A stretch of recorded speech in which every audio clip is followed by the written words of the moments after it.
You are tuning in to the new and hip Family History Podcast, Discovering You. You're here with Ari, genealogist, historian, and archivist. And joining me each week will be my co-host. Why, cuz, here for all the controversy. Where we will discuss historical and current events, as well as family history. So pack your bags and come travel through time with us. This week's episode, we will be discussing injustice and lynching. We'll be talking about the lynching of Italians, as well as the history of lynching, the KKK, and that black people need to be the change that they want to see. Spotlight. Oprah gets my spotlight of the week. She's been through so much. She's so talented. And she always represents exactly what she stands for. Like, there's nothing else to her but realness. AOY. What's good? Yo, I got something to tell you. What? What happened? Alright. It has to do with lynching and Italians. That's a combination I never thought I'd hear. Alright, so I'm going to read you something that I found. You ready? Yeah, go. Alright, 6 times in the 1890s, Italians fell prey to American mob violence. 3 of these tragedies happened in Louisiana. The most famous case resulted in the fatal shooting of a New Orleans police superintendent, David Hennessy, in October of 1890. Before he died, the chief reportedly whispered that Dagos did it. Wow. Okay. One thing. I found it hella funny that they fell prey to American mob mentality. Get it? Because of the Italians? Whatever. Second part, though. Yo, so you're just telling me he was straight up racist? Okay, I wouldn't say the term racist. I would use prejudice. Racism is like skin color, you know. I mean, yeah, Southern Italians were considered black back then. Okay. But at the same time, they weren't all dark in skin color. It was just all Southern Italians. Okay. But at the end of the day, the chief was prejudiced Okay. against these Southern Italians. Yeah. Yes. And they were all lynched. Okay. And blamed for his death. Even though he wasn't even sure that they did clearly he just wanted them to... Clearly he wanted somebody of the Italian background to go down. That was it. That was his main point. He didn't want nothing else but that. And I felt that. I heard it in the story. So what happened? What else happened after that? That's pretty much it. There was, like I said, there were 6 lynchings in the 1890s of Italians. Like, that's mind-blowing. Throughout my whole education, the only thing I ever learned was that blacks were lynched. To come to find out that we weren't the only ones, it's kind of shocking. It makes me think a little bit. So what, you want to go to AA meeting and sit down and talk about, hey, brothers, come together, kumbaya shit. We were all lynched, so we should be on the same side? I mean, it just makes you realize, like, America is an immigrant community. You know, we're all kind of blended at this point. We can't keep faulting white people when at some point, hey, what are you doing? I'm mixing up the melting pot. Oh, you're mixing. Wrist. All right, if that's what you're saying. But at the same time, we can't just keep blaming white people for all of our problems. Man, you took it so left. What do you mean? Clearly, basically, from what you're getting is, yes, we can. No, because... Yes, we can. And once again, it's not all white people. But clearly, it's like, so... What, is it the English Europeans that have this negative mentality in them? Yeah, but we can't, but how can we blame them when everyone's mixed at this point? There are so many Italians. The Irish had prejudiced views on them. They were indentured servants. You have the Irish mixing with the blacks from living in those close quarters during the slave times. What, they just couldn't resist? So you can't resist a black. Oh my God. And the flush of this week goes to... Drum roll, please. I wasn't actually asking for a real drum roll. But the KKK! Okay. Okay, just bringing it back now. Let's just look at lynching in general. Mm-hmm. All right, so lynching, as we know for black people, began well before the end of the Civil War. Yeah. Okay. And the KKK came to terrorize us. There's this picture that I saw. Oh, gosh. Right? It looks like a family picture, right? Like a regular family picture. Is Trump in that picture? Okay, I think I saw that one too. Oh my gosh, no. But the dude looks like he's wearing a toupee. I'm not even gonna lie. Anyway, they're just standing there, and it's like you see the dad in the middle, and the granddad, and the mom, and the kids, and this little kid. And as you look closely into the picture, I just see some feet dangling. I'm like, what? Yo, that threw me off so bad, but go ahead. No, yeah. Lynching was something serious. I personally never want to see a lynching in my life. I feel like we see social lynchings. I feel like in today's stage, lynchings still occur. And the cops, not all cops, but a lot of cops have become the new KKK members. Okay, I was gonna say I feel like the cops have become members of the lynchings, but okay. Well, they're the head of the lynching. We can definitely say that. They're the ones killing these innocent black men. I guess you're not wrong. The violence is up there. I mean, I feel like every single black person has gone through an event. Or, okay, let me not say every single, but majority have gone through an event or an encounter with a police officer where we felt uncomfortable. And I don't think that's good. That is really not good. Like, quick example. I'm wearing swim trunks. I just came from the pool. Get pulled over. Why am I sitting on the curb with handcuffs on? You know what he said to me? He said it was for his safety. And I'm looking at him like, bruh, I'm 5'8", 140. You are 6'5", 250. Cop decked out in uniform. Really? But I. And then him and his partner laughed, and they just kept me there. My bum was so hot. How was that a lynching? Or a social lynching? Your life was kept. It was on the way to school. So people driving by were going to school. See me sitting on that curb. And you want them to just pull over and be like, hey, yo. Are you okay? Yes. Help me. I feel like cops today, like in our eyes and a lot of people's eyes, just have so much power where it's like you just don't want to interfere. Like they're clearly doing their job, but we on the outside don't know if it's right, but we just hope for the best that it is, and we just keep going. The problem is how society is. If there wasn't injustice, we wouldn't question their justice. Does that make sense? Because it's like, if they didn't have a history of being morally wrong. Yes, I was going to look for a much worse word, but shoot, yeah, morally wrong.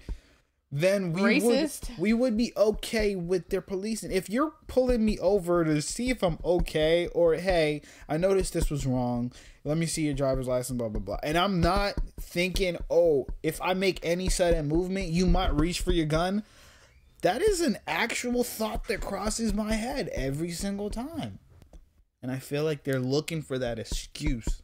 When they reach for that gun? Yeah, and we as black people to pull the trigger, go out of our way to not give them a single excuse. And also, I found it also weird. Here's another thing I found really weird. They're willing or actively pushing the limits of boundaries. Like, for example, my whole thing is, if a white person's talking to me and they're talking about acts of racism, they somehow find a way to throw the N-word in there. I've never been in that situation. Literally telling me, okay, I was talking to a coworker of mine, and he's telling me how he's from a remote part of Maine where they're rednecks. Right? And he understands this. He's a great guy. Mind you, he's a great guy. But he was telling me about how you could not survive there. Like, it's that type of place. And I'm like, oh, damn. That sucks. But within his story, he took time to say, yeah, they say stuff like, blah, blah, blah, blah.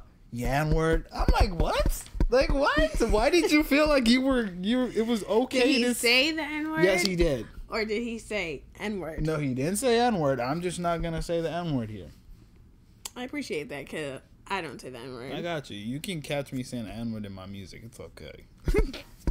But that's really, actually, you kind of have a point. But I've never been in a situation where they said the N-word in the conversation. Like, they may have referenced, like, oh, so-and-so said the N-word.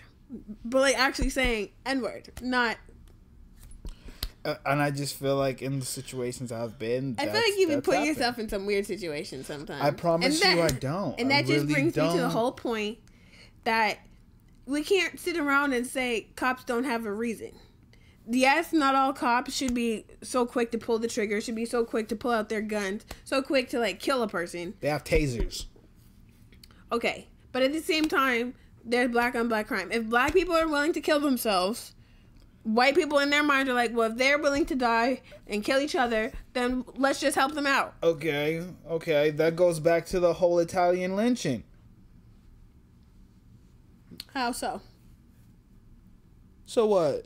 They were like, oh, let's just kill these Italians too because what? They're killing themselves because they're mobsters? That's probably what they were thinking. Oh The stereotype still existed. Southern Italians were known, not just Southern Italians, Italians were just known for being part of mobs, the mafia, when that wasn't even true. Do you know who I feel like is the most violent race? Let me know. Is it white people? Is it the British Europeans? Let me be very specific. I feel like you can't say that today anymore. Yes, you can. I feel like you can't. If you look at who really owns or controls the military might in this world. Well, right now Trump, and Trump is German. Oh my gosh. Really? No. Oh my gosh, really? I'm just saying, if we really want to look at it, people's ancestries are so mixed right now, you can't just say... America was British. built on the colonies that seceded from what empire? Okay, there you go. Now you can say that. Yes. Also in Europe, the Union or the... Oh my God, come on, this is embarrassing. The European Union. Yes, that is what it's called. Oh, the EU. You're right. Oh my God. The EU, the main power is focused on the British. They have the biggest military power in Europe. Okay, but we're still back in America. We're not going over to Europe. What I'm saying is it has a history, a very bloody history. It does. It thrives on violence. You're not wrong. The whole monarchy is on violence. Okay, so then my whole point stems back to the fact, if you're going to justify killing black people because they kill each other, so shouldn't we just kill white people then? Shouldn't we just go ahead? Let's go ahead and kill them. Why? Because they're already killing themselves. I didn't say we justify. I wasn't trying to justify what they do, why they do anything. I'm just saying, if black people want to keep talking about change, Black Lives Matter, stop killing yourselves.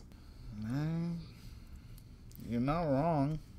They need to stop killing themselves. At the end of the day, we can't just go and kill a white person because the government is white. What we can do, we can help ourselves. We can definitely help and uplift each other. Yes. And I do feel like there's certain races I admire for that. Like Latinos. Yes, you do. Latinos, man. One thing I love about them is the bond they share. The unity. They will help each other, uplift each other any way they can. If one person finds a way, everybody finds a way. And I feel like black people need to be more like that, unified. Yes. Because I feel like, man, I'm going to get it. Nobody else going to get it. That's the mentality I feel like is the black mentality, which is not good. It's like if I get in, and that's okay. Once again, let me specify, that's not every single black person, but that's just what I feel like the majority is. And it sucks. Because if we were to truly seek out to help and uplift each other, we would be light years from where we are right now. I mean, the crazy part we have the most brilliant minds in the world. The crazy part to me is that a man in the mid 1900s invented a holiday for the African American community to build them together, grow them together. And we don't even practice and it. No black person I know celebrates Kwanzaa. Let's be honest. Let's ask the viewers. Y'all can come into this picture right now, real quick. If you are African American, or even if you're white and you have an African American friend, or of any other race, Asian, Latino, we don't discriminate here. Anybody. How many African Americans do you know that practice Kwanzaa? Can you count them on your hands? Celebrate Kwanzaa. On one hand. Because I bet you can't even fit them up. And that's sad, because that's saying a lot about the black community. Like, come on. I mean, there are 7 principles, and they're all quite simple. No, you don't get gifts like in Kwanzaa. No. And what is that? Hanukkah or Christmas? You know, I feel like that's the problem. We're all selfish. We all want to get gifts. Let me say something, because it's time for a little honesty. I thought Hanukkah and Kwanzaa were the same thing. Oh my God. No, Kwanzaa's for black people. Hanukkah is for Jewish. I know. The Jewish people do the 7 days or whatever, how many days, and you get gifts. Hey, man, I'm just letting you celebrate family and you get gifts. You get one gift each day. I had my moment, and I was being honest about it. At least you're honest. But Kwanzaa, the 7 principles, I'll just list them real quick in English. Unity, self-determination, collective work and responsibility, cooperative economics, purpose, creativity, and faith. Oh, so this is basically uplifting each other. Yes. This is all about coming together as a whole, as a community, and just trying to build each other. We shop at black people's shops. We support, like, that's what the whole economic... Black-owned businesses. Yes. Support your black-owned business. We need to see ourselves as more than what the white people try to put on us. Okay, if you're coming from that point of view, yes, I understand and I agree with you, because, man, sometimes you be talking left, man. I mean, you be I'm not coming gonna out lie. harsh. I am one of those tough love people. Black people, if you want to see change, you need to be the change that you seek to see. This is why I don't believe in reparations. Now, is that a conversation for today? Probably not. We'll pick that up some other time. But I'm just letting y'all know how I feel. And I feel like, you know, for me, this holiday season, I would like to celebrate Kwanzaa. I'm only going to shop at black-owned businesses. Imagine if you had a Black Friday at a black-owned business. Yeah, that would be kind of clutch. Yeah. See, so every day I'm going to post on my Instagram at what I'm doing to celebrate each of those 7 principles. I think you do one a day. I'm going to buy my little Kwanzaa candles. And you know, maybe I'll talk about my journey here on this podcast. You're right. 7 days of Kwanzaa. Exactly. 7 days of Kwanzaa, 7 principles. Not hard. All uplifting. I'm going to support my black fam.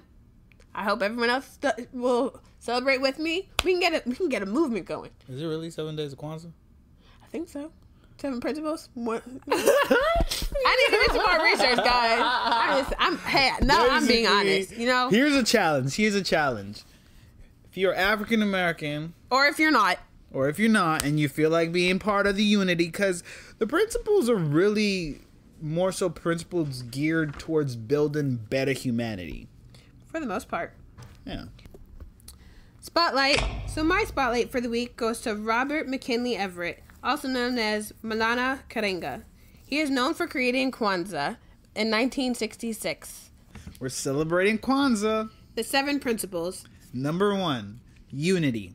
To strive for and maintain unity in family, community, nation, and race. Number 2, self-determination. To define ourselves, name ourselves, create for ourselves, and speak for ourselves instead of being defined, named, created for, and spoken for by others. Collective work and responsibility is number 3.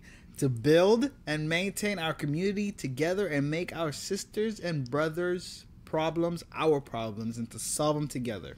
Number 4, cooperative economics. To build and maintain our own stores, shops, and other businesses and profit from them together. Number 5 is purpose. To make our collective vocation the building and development of our community in order to restore our people to their traditional greatness. Number 6, creativity. To do always as much as we can and the way we can in order to leave our community more beautiful and beneficial than we inherited it. And number 7, and arguably the most important, Faith. Or To believe with all our hearts in our people, our parents, our leaders, and the righteousness and victory of our struggle. So coin toss this week is going to my movie, Coco. Yup. It was a great movie. The graphics were so awesome. I love this movie, the guys. The colors came to life off the screen. And it's about family. And even though Ancestry promoted it, it was just more than just that. Yes. There was unity.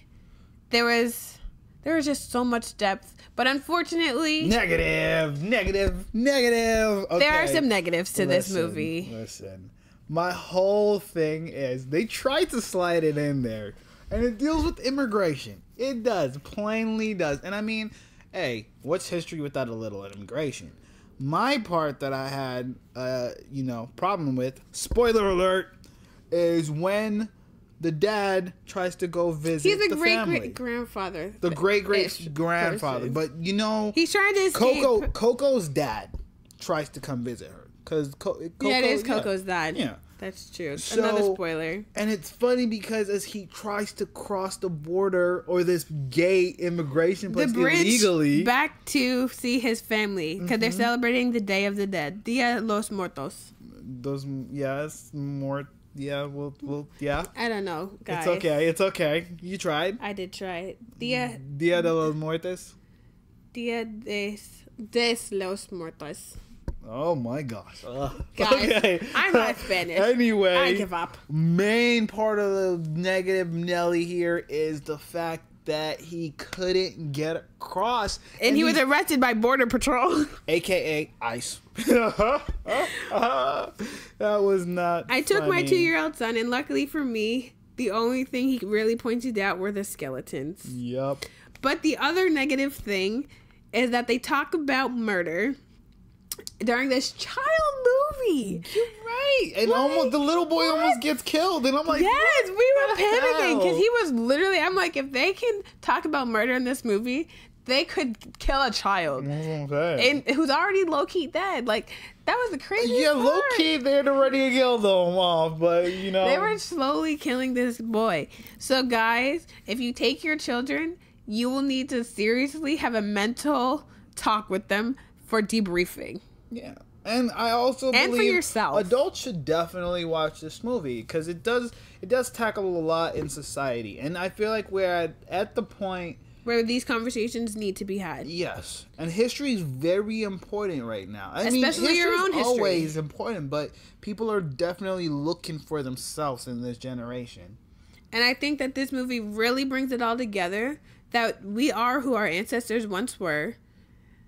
And it's just like, we really just need to learn who we come from and connect. Mm-hmm. So, that has been our episode for the week. Hope you enjoyed.